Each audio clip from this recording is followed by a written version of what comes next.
welcome back to the show. So we all know that as best as you can prepare, life sometimes has other plans. Yeah, so here to tell us why everyone should have a financial backup plan and how to do it is money expert and keynote speaker, Robyn Thompson. Hi, guys. Thank you so much. Nice to see you. Yeah. Robyn, I think we all know that having a financial plan is very, very important. But you say the backup plan is equally as important. How come?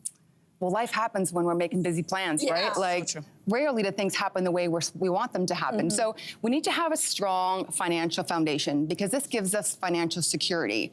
So what we want to do is we want to focus on breaking down those barriers and focusing on creating small, actionable strategies that creates this compound effect for our wealth. So we get to show up as the real us in the world. Right. Strong and in control financially, no matter what happens, right? Like, we got this, right? So I think putting away money for emergencies can be daunting or overwhelming for many right now, especially. So even when we know it's the right thing to do, where do we start? Where do we start? That's the thing. And I think that when it comes to money, I speak a lot about the psychology of money because I know it has such a huge importance in how we think, how we feel, and how we act with our money, which directly involves how we spend, save, and handle our money. So this is what I'm gonna recommend. I recommend that you start with 3 questions to yourself. So number 1, what happens if I lose my job? How am I gonna pay my bills? What happens if I get sick and I can no longer work? How long until my money runs out? And then lastly, what happens if I suddenly pass away? What happens to the people that I'm leaving behind? And when you get really clear on the answers to those questions, you will see that the small actions you have to do now, like putting away money, is pretty small because it's gonna make a meaningful difference in the future. Okay, so Robyn, we're gonna throw some scenarios at us that could trigger a plan B to kick in, and you're gonna tell us how to manage it before it's too late, okay? Let's do it. So let's start with the big one. You already mentioned this. You lose your job. Losing your job is a tough financial circumstance in the best of times. But when it comes completely out of the blue, it is almost impossible. So what do? You're gonna focus on 3 areas. The first thing you're gonna do is you're gonna take a look at your financial obligations. What do you owe? Who do you owe? And when do you owe it? And you wanna make sure you're looking at things that are going to have a significant impact if you skip that payment, such as an insurance payment and your policy could lapse. The next thing, look at your alternative sources of income.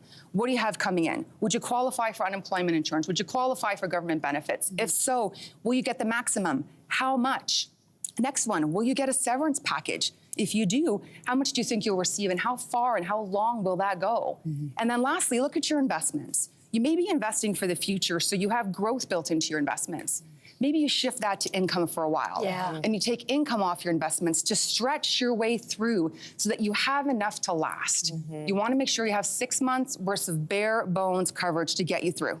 6 months. 6 months. Okay, it's real quiet in here. A lot of people doing the math. Like, do we have 6 months? I don't know. All right, we better start saving now. All right, so the next one's a big D word, talking about divorce. Now, if you sense one is looming, what should you do to protect yourself financially? Divorce is messy. It's messy financially, it's messy emotionally, and 40% of Canadians go through a divorce. So the first thing you need to do is to understand what is the process that you're about to go through. Do some search online. What is it going to look like? What do I need to have access to? Do I need my tax returns? Do I need my family net worth statements? Do I need my investment account statements? You need access to everything. So it's important to know what that looks like. And then you need to start putting a plan together. You might look at those numbers and be, well, that's not gonna be enough.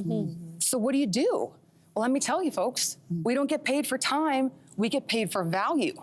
So maybe that means you need to go back and level up your work, level up your skills for this next work. And then finally, look at your budget. Is it realistic for you? Are you a numbers person? Can you actually follow it? If not, reach out and get some help. There are people there to help you through your budgeting.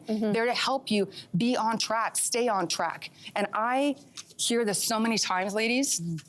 I hear people in both my career and in my social circle say, it's too expensive for me to get divorced. Heard that. I have heard that. I can't get divorced. So they stay in unhappy marriages for years, decades. The cost is too high. Do the work. This is tough talk. I know.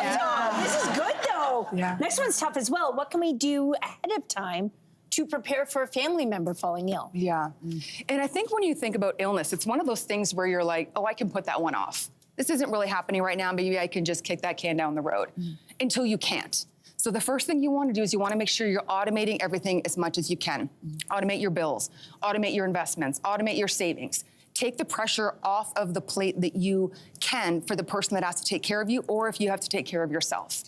And who is going to take care of you? Who is the point person? So make sure you've got someone that can say, hey, I can step in and take care of you if you get sick. And if you need to go the extra step, if you don't have a power of attorney for health and finance, have someone that can speak legally on your behalf. Get organized, get your stuff together so it's easy for people to know what to do. And finally, if you don't have someone to be able to say, I trust you with my finances, I trust you to make this decision, outsource it. Professionals are here to do that for you. Okay. Hey, so Robyn, we only have about a minute left. So Yes. we want to know, what are your top 3 tips for a successful financial backup plan?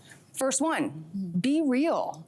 Is this actually something that you can do? It only works if you can do it. Right. Right? Yeah. Number 2 is to write it down. When you write things down, it becomes real. It becomes something that's part of a plan versus just something that I might do. You want to make sure you're getting help. And what I say has the most impact is that it is the small behaviors that we do over and over again that is going to turn money into wealth and fear into freedom. So do the work. Do the work. Great advice. Do the work. We love this. Real talk. Yeah. But you give us real advice, so thank you for this. You're so Hey there, what did you think? Drop your comments below and join the conversation. And don't forget to like and subscribe so you can find more on everything from food and fashion to pop culture and current events. See you soon.